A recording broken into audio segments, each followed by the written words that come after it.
land is your land, this land is my land. From California to the New York Island, from the redwood forest to the Gulf Stream water, this land was made for you and me.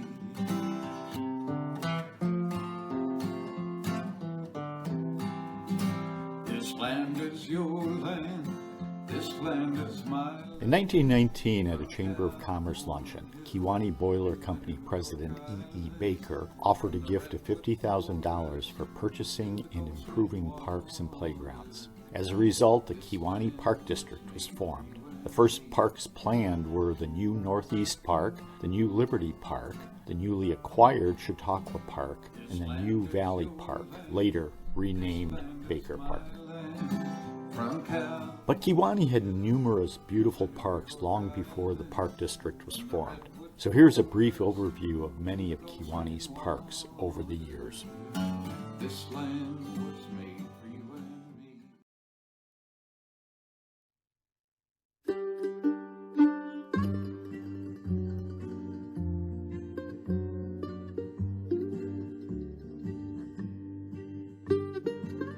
As we know, the Wethersfield Colony was founded in 1836. The next year, the first settlers surveyed the land for a village and filed the plat. It included plans for a public square around which businesses could be located, but it was dry when the pioneers laid out the square.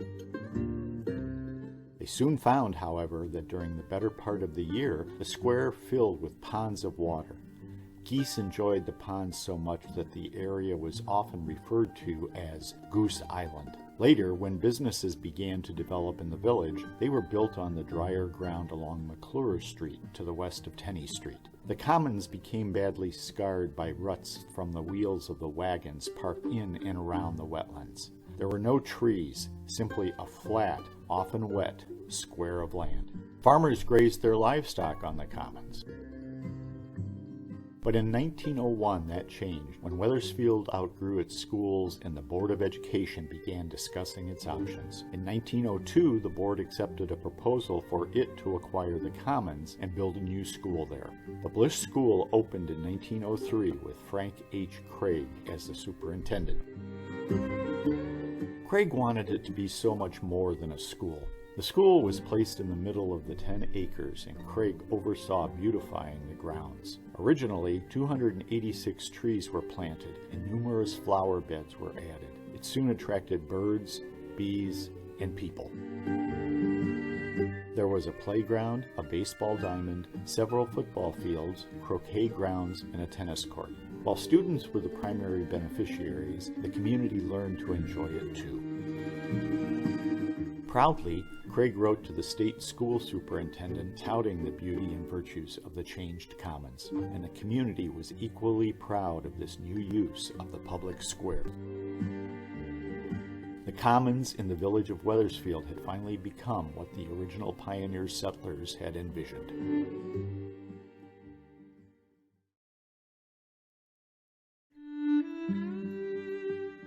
Now let's move on to Kewanee's first park, what we call today West Park. It was created within the first year after our hometown's founding.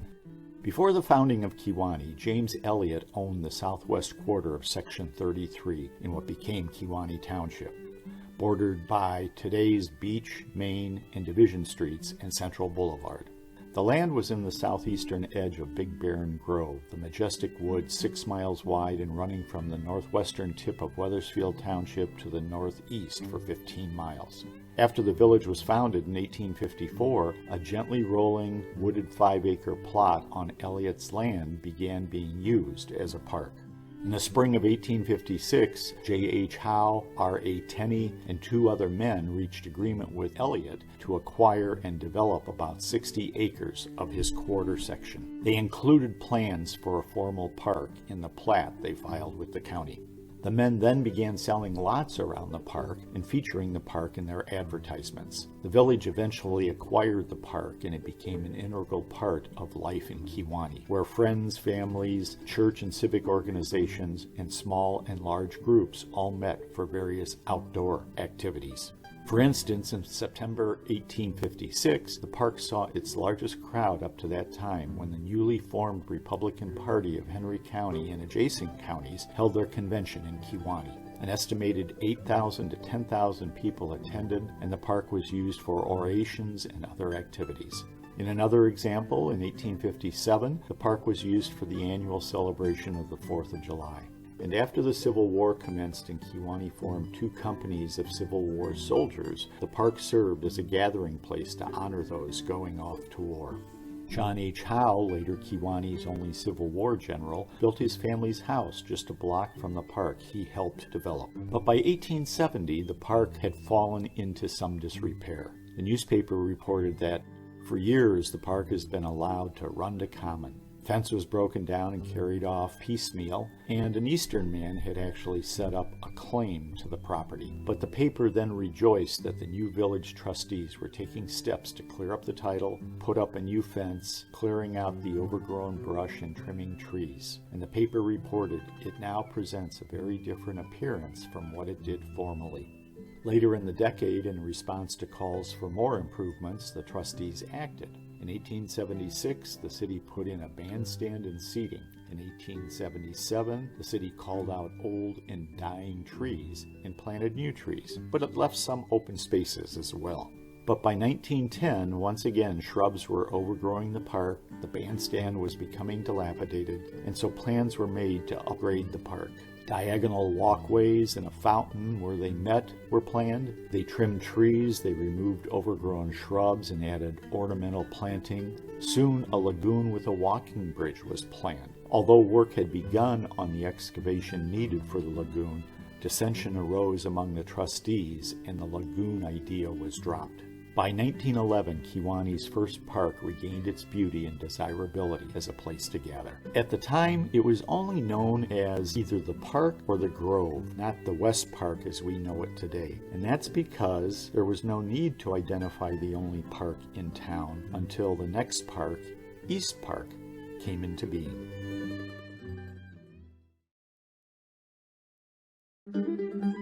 In 1836, Colonel Sylvester Blish was one of the 3 men tasked to find and buy land for what became the Wethersfield colony. In 1837, Blish, his family, and other pioneers settled the colony. He became an important man within the community. In 1854, when the railroad bypassed Wethersfield a mile and a half to the north, Blish, along with 3 other men and later a 4th, acquired and platted the land, which eventually became downtown Kewanee.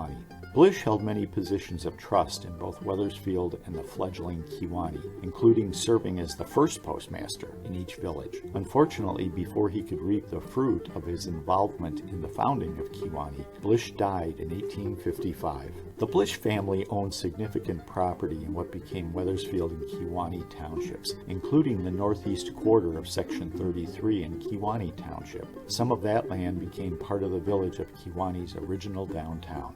In 1857, the Blish family donated 2 pieces of land in Section 33, one for the original Kewanee Cemetery and one for a public square bounded by 2nd, 3rd, Walnut, and Vine Streets. The cemetery was immediately used while the public square remained undeveloped, but that changed in the mid-1870s, and soon it became known as a park.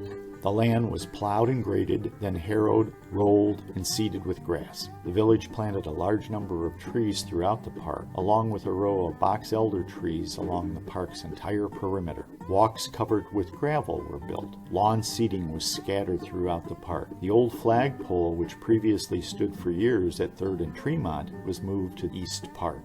In 1886, an iron fence was erected around the perimeter of the park. In 1887, a bandstand was built, and soon concerts were being held regularly. In 1891, city lighting was extended to the park. The park's improvements led to a high level of use of this new park. Over the years, the park continued to go through changes. One would think that Sylvester Blish and his family would have been pleased to see common sense prevail in his land used for multiple public purposes.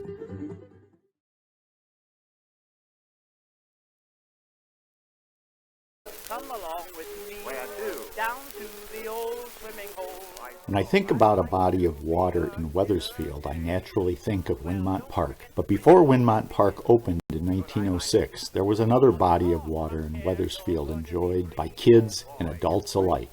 Its name, Merritt's Pond. The story of the pond begins and ends with Henry Clay Merritt. While in college back east, Merritt hunted partridges and began shipping them to a game merchant in New York City. Merritt moved to Henry County in the 1850s and to Kewanee in the 1860s. When he came west, he continued hunting, and then he began hiring other hunters to gather game, and he would ship them to New York and other large cities. Soon, Merritt became wealthy. He eventually owned valuable business blocks in Kewanee, as well as in Atkinson and in other villages. In 1878, Merritt purchased the old brewery in Wethersfield at the corner of Mill and Hollis Streets. Merritt converted it to an ice house for his burgeoning game business. To obtain ice, Merritt dammed the Spoon River, now Mill Creek, to form a small pond. In 1886, Merritt built a new 30 by 50-foot brick ice house and enlarged his pond by dredging and then by adding a new 200-foot brick dam. Wethersfield kids had jolly good times skating on the pond, with boys and girls flocking to the pond by the score. Kids swam in the pond in the summer, and dances were held at the pond as well. But by 1898, Merritt was finished with his ice business. The lake was drained, and it became a rubbish dump, finally closing in 1914.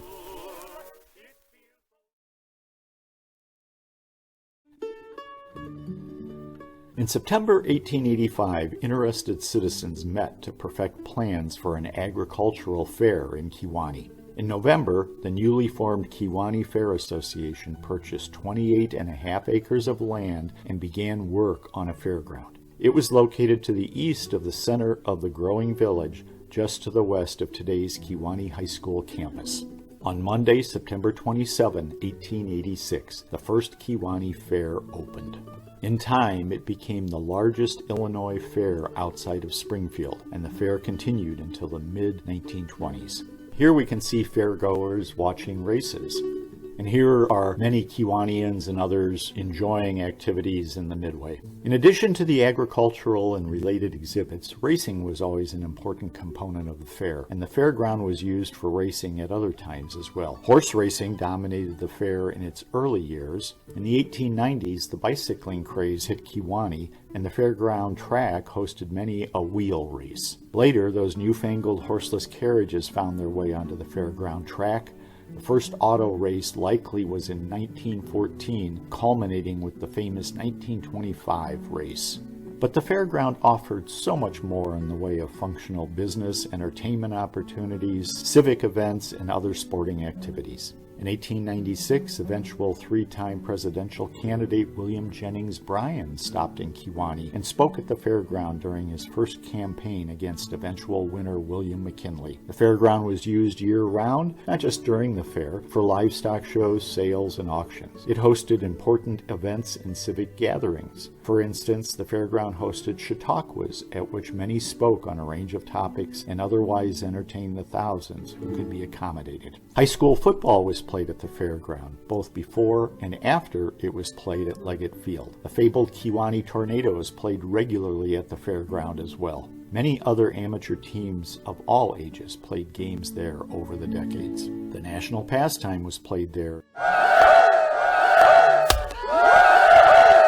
1926 was the last year of the Great Kewanee Fair. The stockholders decided that characteristics of modern life had led to a decline in revenue that could no longer be borne. Sporting and other events continued there for the next decade, but in 1934, a Civil Works Administration grant was obtained to upgrade the athletic field in front of the old grandstand to be used for Kewanee High School athletic events. The first game played on the new gridiron was in 1936. In the same year, part of the fairground property was sold for housing development.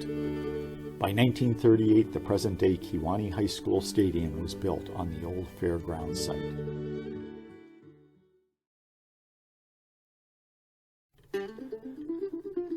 In the late 1870s, Kewanee's paper wrote, "What a pity it is that there isn't a river or brook or lake or pond or puddle in or near Kewanee." But that was soon to change. The The first lake in Kewanee became known as East Lake because it was east of downtown.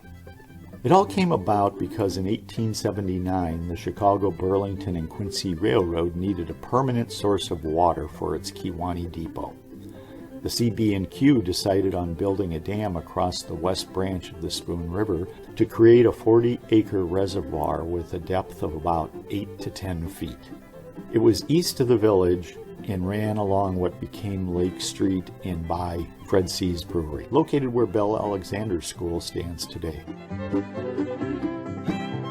Charles K. Ladd, a prominent Kewanee attorney and known throughout Illinois, leased the land to the CB&Q. Ladd was a generous, public-spirited man, so he permitted skating and other recreational activities on his land. He built a boathouse, put up lighting, put in boats for public use, and just encouraged use of the lake and the park-like area adjacent to it. He often gave free use of the boats to civic groups. A hack line regularly carried lake-goers to and from downtown. In addition, guests at the Kewanee House were treated by the proprietor to a hack to the lake. In 1883, Ladd built the rustic pavilion at the lake and planted vines and climbing plants around it.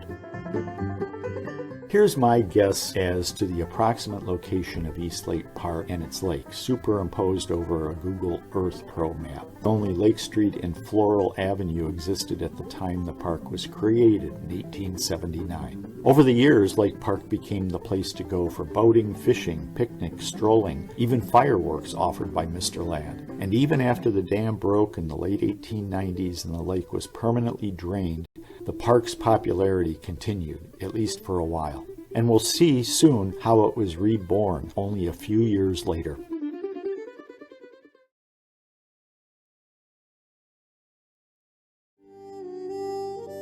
At least as late as the mid-1840s, Native Americans camped for several weeks each winter along a small stream in an area about 2 miles west of what became downtown Kewanee to hunt venison and prairie chickens. It was referred to as Red Oak Hollow. By the 1890s, city folk took a liking to the area on the banks of the stream out west of town. The young men rode their wheels, bicycles, out to the area, but most were driven to the woods in hacks. The afternoon was spent picnicking and in different pastimes. The Kewanee Daily Star Courier described it as one of the best places in the near vicinity for picnics. Long hills on each side give an air of seclusion and quiet to the place, which is not usually found so near a town. A creek courses through the grounds and keeps the atmosphere cooler than it would otherwise be. The ground is suitable for baseball, croquet, and other sports. It was also suitable for golf. The Kewanee Outing Club had been formed in the early 1890s to help organize tennis in the city. So the club took on organizing a golf club, and it chose Red Oak Hollow as the location. The club laid out the links in September 1896, and Kewanee Golf was born. The course was, well, course. Greens were nearly indistinguishable from fairways. The rocks and stones cleared from the course were piled and then covered with earth. Mounds called chocolate drops, the first hazards. Holes crossed each other, creating another hazard. But it was golf, and golf became a Kewanee passion. Within 2 years, other golf clubs and courses sprang up in Kewanee. But golf continued at Red Oak Hollow. Red Oak Hollow stopped being used at about the time Midland Country Club was developed, but Red Oak Hollow was the cradle of Kewanee golf.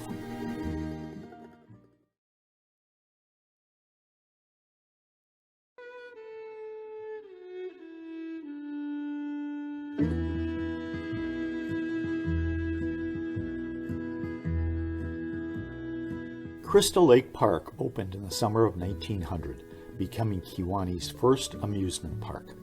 How did it come about? Because Kewanee needed a reliable source of water. When Kewanee was founded in 1854, the only sources of water were private wells. Later, public wells were sunk, but primarily to provide a water source for fires. And then in 1887, a fire at the railroad depot convinced Kewaneans to build a water plant. The village began to search for a permanent water source. The village finally settled on an underground stream north of town. Work began on the waterworks, a dam, a reservoir, and laying pipe to the village. The village found that it could generate an income stream from letting out use of the lake and adjacent land. It became a source of block ice in the winter, and ice skaters enjoyed spinning around the lake. But then John P. Brady, all-round Kewanee raconteur, stepped up. Brady, who owned Brady's Saloon, today's Cerno's, ran popular Kewanee baseball teams. His father also had been a saloon owner in the same location. In 1900, the village granted the firm of Brady and Olson use of the Waterworks lake and grounds for an amusement park for a period of 5 years. By late summer, the newly named Crystal Lake Park was opened. The water chutes were the center of attraction, with 2 boats shooting the chutes into Crystal Lake. There was a dock for rowboats, a 60-foot high dive, and a bathing house. There was a refreshment stand and a merry-go-round, and there were many other means of separating patrons from their hard-earned dollars.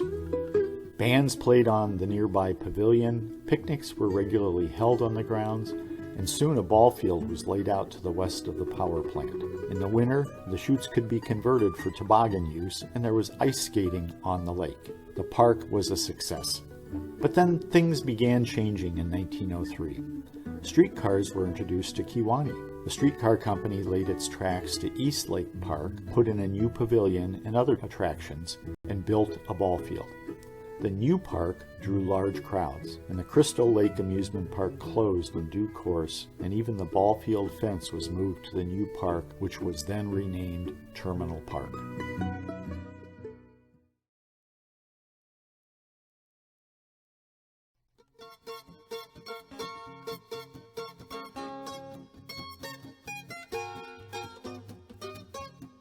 In 1901, a railway company was organized and eventually became the Galesburg and Kewanee Electric Railway Company. Even after the East Lake Park Dam was destroyed and lake was only a wetland, the park was still heavily used. So the G&K announced plans to upgrade the park into a modern recreational area. The company also planned a streetcar barn and repair pit at the park. By early 1903, G&K began laying track to the old East Lake Park. And on August 23, 1903, the maiden voyage of the first streetcar took place from downtown to East Lake Park. Meanwhile, work continued on the recreational facilities at the park, soon renamed Terminal Park. John P. Brady leased the grounds at the park. He closed down his Crystal Lake Amusement Park and moved the Crystal Lake baseball field fence to the new Terminal Park ball field. The area where the former lake was located created a natural amphitheater with the ground rising to the west. Bleachers would be built to the south under the shade of the willow trees that had grown around the lake. In late 1903, a 44-foot by 100-foot pavilion/roller skating rink was completed. Kerosene lamps illuminated it for skating, but electric lighting was installed in February 1904.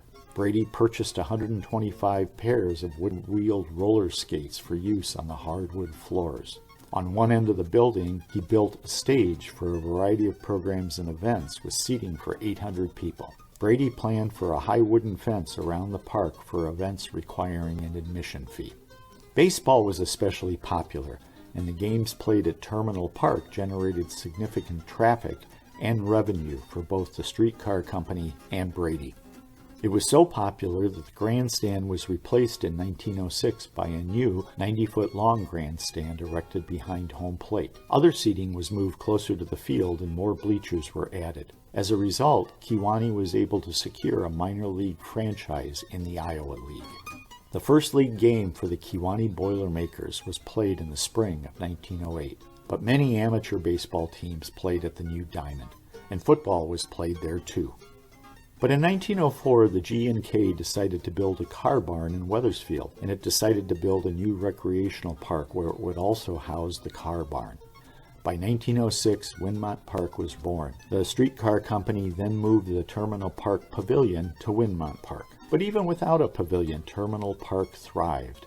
But after World War I and the formation of the Kewanee Park District, and after Northeast Park opened in 1922 and the other parks soon followed, those new parks supplanted Terminal Park. As a result, the streetcar company closed the section of its line along Lake Street between May and the park. Terminal Park was a destination no more. But if you find yourself today on Floral Avenue, just south of Lake Street, you can see the location of the entrance to Terminal Park, birthed by the streetcar.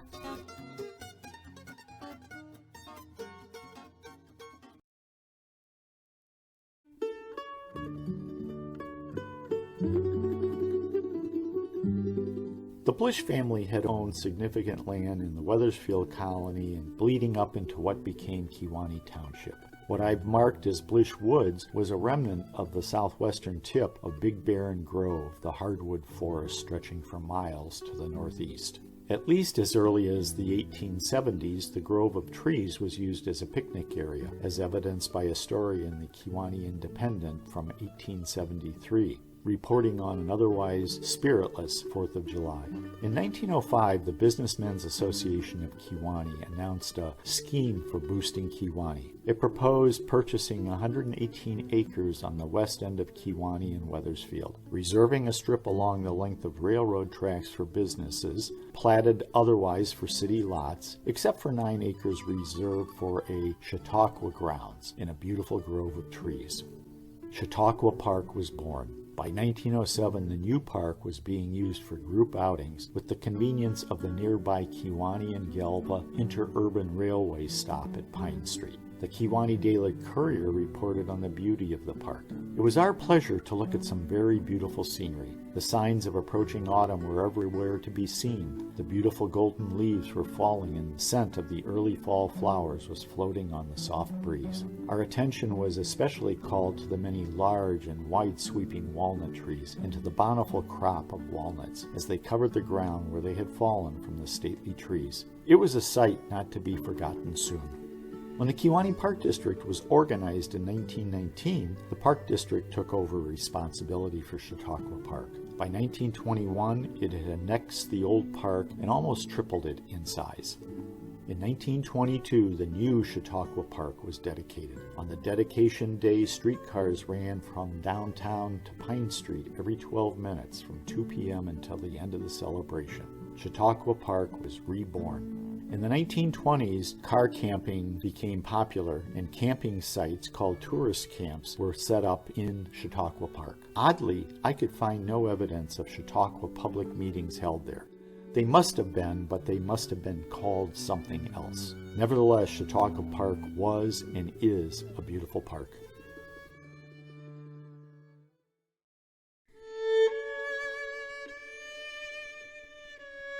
Sans Souci Park opened in June 1905. The park came about through the efforts of John P. Allard. Born in Germany in 1887, Allard and his family emigrated to the United States and Kewanee. In 1905, Allard announced the opening of a new summer resort about 1.5 miles northeast of downtown Kewanee, which he named Sans Souci Spring Lake Park after the once famous resort in Chicago. Its major attraction was a lake created by a dam. Allard provided rowboats, a bathhouse, and safety precautions. That included a good swimmer, a special rowboat, and several long ropes. There were also refreshment stands and picnic areas. Allard intended it primarily as a private park for scheduled uses by lodges, churches, or other organizations. In 1906, Allard added a 28 by 60 foot dancing pavilion, additional refreshment stands, and a 20 by 30 foot ice cream parlor. He also stocked the pond with 1,000 fish. Allard ran afoul of temperance laws in 1907, however, resulting in changes to the park. He stopped selling intoxicating drinks. He added public picnics on Sunday with swimming races and fishing contests. But in 1908, the mortgage on the property was foreclosed upon, and the park was sold to August Johnson. Johnson continued to operate it as a private park for a number of years, but then more or less opened it to the public. But in 1916, Johnson put the lake property up for sale. Over the years, Smith, Lindbeck, and Nelson operated an ice harvesting business on the lake, and they built an ice house on the northeast corner of the lake, north of the dam. The park continued to be used for recreational activities informally through the summer of 1941, but then World War II began, and after that it seems all use of it as a park ended.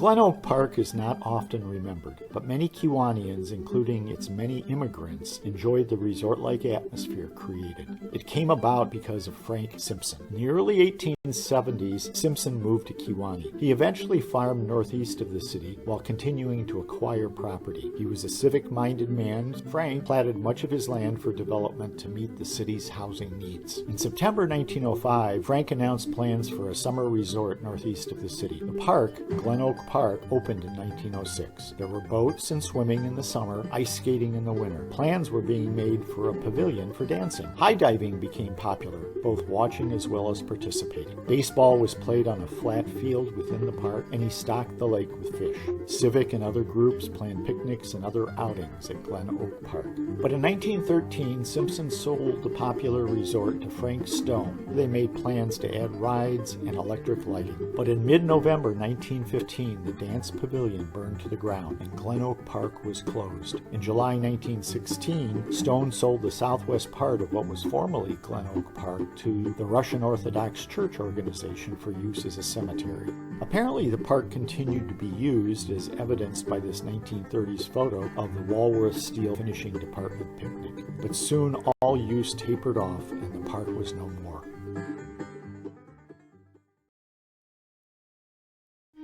When the streetcar company began planning its routes in Kewanee, because the Galva interurban line would run into Wethersfield, the company wanted to purchase property in Wethersfield for a power plant and another car barn.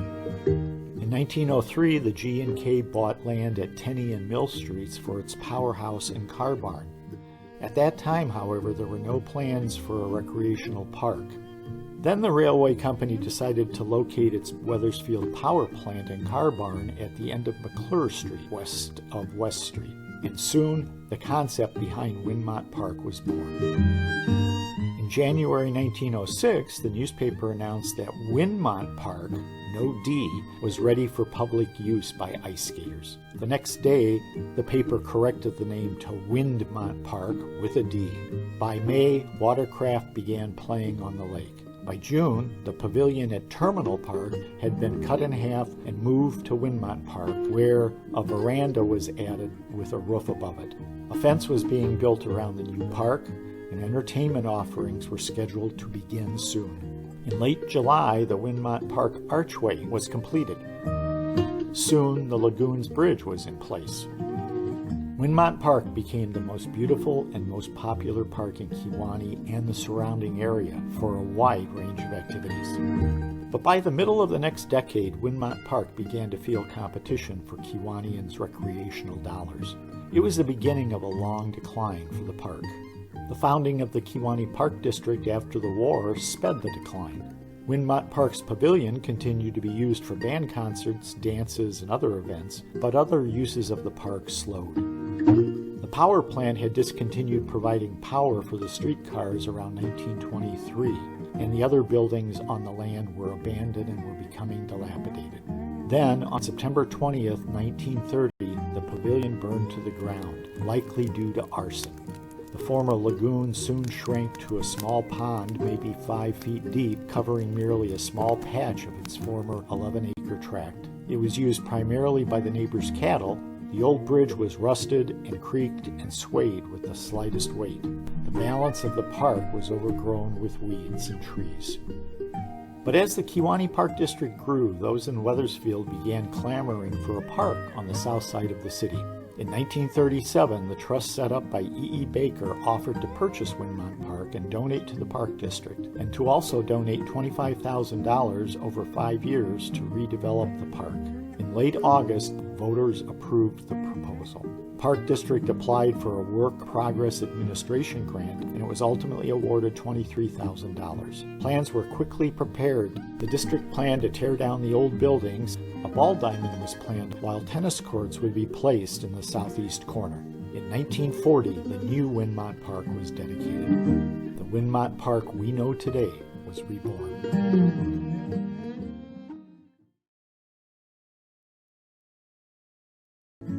At the turn of the 20th century, Kewanee began growing to the southeast, east of Main and south of Prospect. Various developers began platting and selling lots in southeast Kewanee. but the McKinley Place addition, further from the city center, was developing a little more slowly. Here's a view from Division Street looking north on Gilbert Street. The McKinley Place addition was to the upper right. Hiram T. Lay had co-founded the store, which became Lyman and Lay Department Store in the middle of the 1860s. It grew into the largest department store in Kewanee. In 1916, H.T. Lay obtained all unsold lots in McKinley Place. Soon, Lay was vigorously advertising the remaining lots available in McKinley Place. In May 1916, Lay deeded a block in the McKinley Place addition, bounded by Vine, William, and George Streets and Roosevelt Avenue, to the city to be used as a park. The city soon began making plans for the park's development, but then World War I intervened and stopped the development. The federal government formed the United States School Garden Army to encourage gardening among school children in the hope of preventing any food scarcity. By March 1918, over 1,000 Kewanee school children had joined the Army. The City Council donated all of McKinley Park for use as gardens. After the war ended, park development plans proceeded. The block was graded and seeded, trees were planted, and otherwise put in shape for public use. In 1926, E.E. Baker proposed to fund a wading pool and a playground, but the homeowners surrounding the park petitioned the city council to refuse the offer, which it did. Still, the park saw sandlot baseball and other activities, and the park is still used today.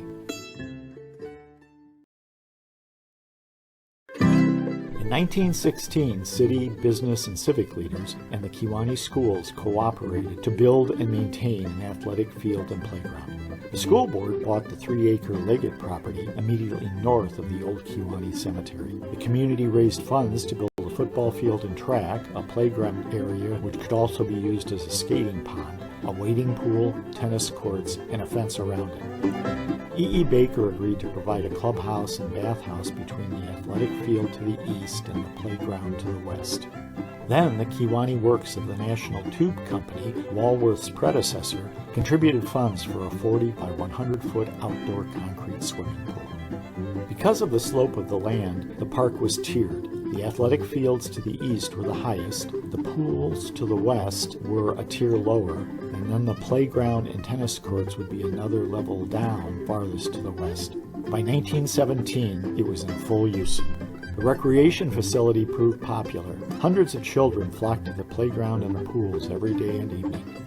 The 4 tennis courts attracted many players at all hours of the day and night. But the year after Leggett Field was in full use, the Kewanee Park District was created, so the need for Leggett Field diminished. Eventually, the school built a new football stadium at the site of the fairground, and then the pool at Northeast Park became the main municipal pool. By 1943, Leggett Field was hardly in use. In that year, the E.E. Baker Trust purchased the Leggett Field land and donated it to the state for a new National Guard armory. Now, Leggett Field was never a part of the Kewanee Park District, but it's fair to say that the cooperation of Kewanee schools, government, business and civic leaders, and the community in general was an impetus for the founding of our hometown's park district and system of parks.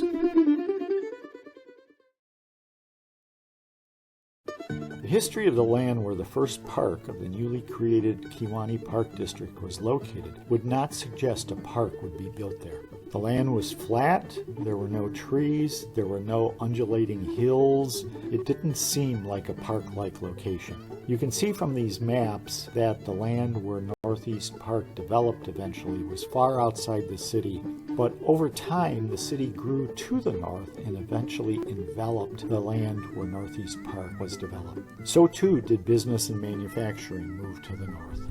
As Kewanee entered the 20th century, the Kewanee Mining and Manufacturing Company was formed to manufacture brick and ice and to conduct mining operations. The company located its manufacturing operations on property bounded by Main, 10th, 11th, and Vine Streets, while its mining operations were sited northwest of Main and 11th Street. The company soon grew into one of Kewanee's largest businesses and employers. You can see a view from the manufacturing plant looking out over the clay pond from which they extracted clay. The street in the distance is Vine, and I believe at least one of those houses is still standing there today. Here's another view of the clay pond. You can see workers on the left, and the manufacturing facility is just out of the picture to the left as well. But in 1905, a fire destroyed the plants and the company never recovered. Soon the abandoned property posed safety issues, particularly its clay pond, which claimed at least 6 lives over the next decade. Neighbors also complained that the old pond had become a dumping ground with foul odors and blowing waste. Finally, the city closed the pond and filled it, and the property just sat waiting for the next chapter of its life. In 1919, the Kewanee Park District came into being. Its first park would be built on the former manufacturing site. It was decided to build a swimming pool where the clay pond had been. They drained the standing water, excavated the site to clay, and poured sand on top, creating a pool 165 feet by 318 feet. The east end was 6 to 12 inches deep for the kiddies, with nearby sand pits in which they could play. The other end was 8 feet deep with spring diving boards and other equipment. There was a bathhouse with 104 changing rooms behind it, and the bathhouse had indoor plumbing. In July 1923, the largest outdoor pool in Illinois and the second largest in the United States opened at Northeast Park. By 1928, Northeast Park offered 4 tennis courts, a baseball diamond, athletic fields, and a children's playground, in addition to its pool. The park was heavily used. Northeast Park was a huge success. In 1931, the park's baseball diamond became the first lighted public recreation ball field in the country. Over 5,000 fans attended the first game under the lights. In the same year, the old clay-bottom pool was replaced by a new concrete swimming pool. A bathhouse of particularly attractive architectural design was added as well. More changes, additions, and improvements have occurred over the years. Here is a 1938 aerial photo where you can see the new pool, but also the location of the old clay-bottom oval pool to the far right.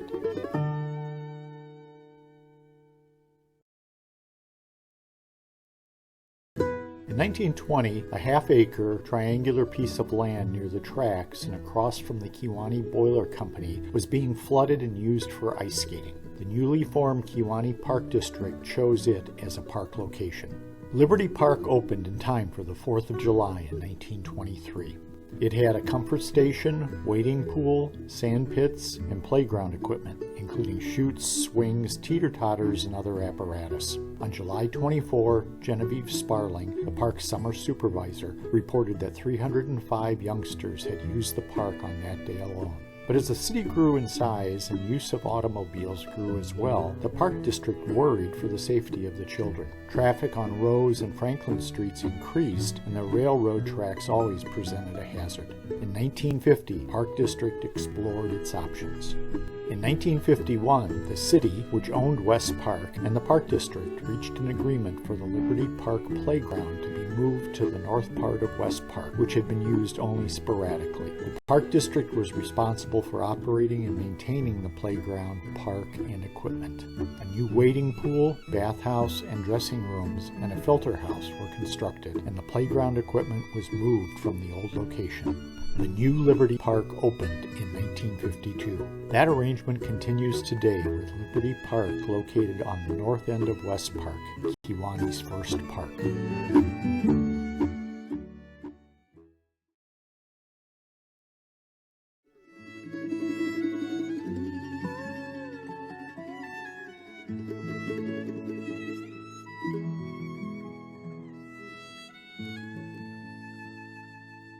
Early on, coal had been found along the South Slough, later renamed Coal Valley, running from a little west of the corner of today's 6th and Madison to the northwest. The chutes were built along the north side of the tracks, into which the mined coal was dumped for loading onto the trains.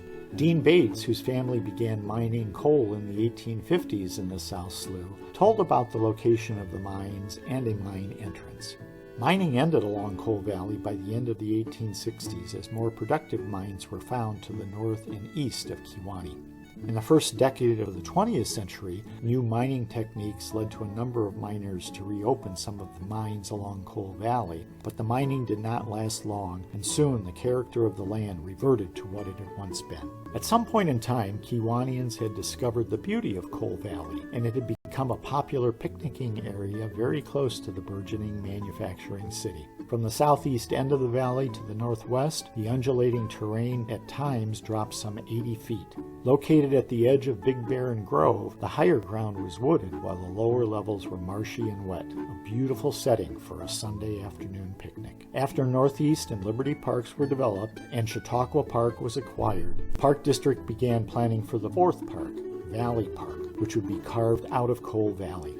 As the development of the park continued, in June 1924, the park was renamed to honor E. Baker. In March 1925, while Baker, his wife, and friends were on an extended trip to Hawaii, he had it announced that he had created a $400,000 nonprofit corporation, and its income would be used for, among other things, Kewanee's parks. You can see an aerial view of the park at about the time it opened in 1925. On Baker's return home in April, he and his wife were greeted by an estimated 10,000 appreciative Kewaneeans as they climbed down the train steps at the depot. By May 1925, visitors could drive the 2 miles of gravel roads over hills and down valleys through the park. Along the way, they would find 2 lagoons, crushed stone walking paths with rustic bridges over waterways, 22,000 planted shrubs among the stands of large shade trees, a picnic ground, a gun club, and numerous benches on which to take in the scenery. On July 4th, the golf course was opened to the public. The park was an enormous success. Golf became so popular that in 1939, the Park District announced plans to acquire and build a second 9 holes on the property bounded on the north by 11th Street, on the east by Madison Avenue, and on the west by Cambridge Road. South Slough, Coal Valley, Valley Park, Baker Park, a variety of names for a variety of uses of the land over the passage of time, from an economic engine to a provider of recreational opportunities.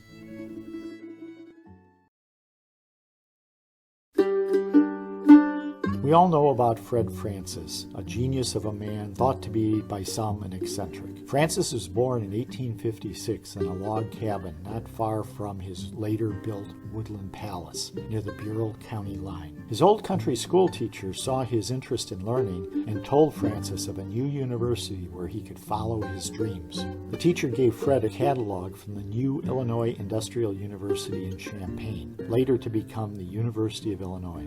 At 18, Fred became the first from Kewanee to enroll at IIU. He graduated in 1878.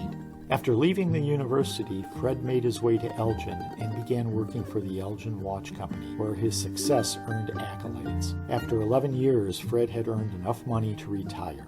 While in Elgin, Fred met his wife, Jeannie. They returned to property northeast of Kewanee, where they began the life which we know so well. Francis built Woodland Palace, what Russell T. Neville called one of the most unique homes it has ever been our fortune to visit.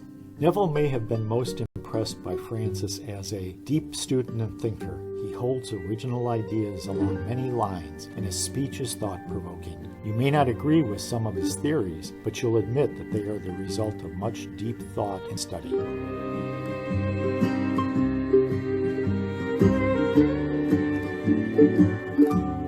Fred Francis died on December 22, 1926. His death was originally found to be as the result of natural causes. After cremation, however, evidence suggested that Francis had shot himself with a revolver found at the scene, along with a note which read in relevant part, "Hernia, could not stand the pain." In his will, Francis left all of his land and his personal property to the city of Kewanee for use as a park, to be called Francis Park. By 1930, an estimated 15,000 people were using the park annually. For the most part, the park remained unchanged, but in the 1960s there were a number of renovations made. In 1974, the Illinois State Historical Society designated Woodland Palace as an historical site. In 1975, Woodland Palace was placed on the National Register of Historic Places.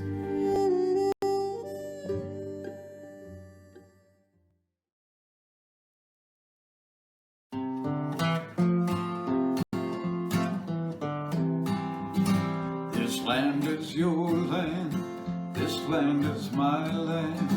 From California to the New York Island, from the redwood forest to the Gulf Stream water, this land was made for you and me.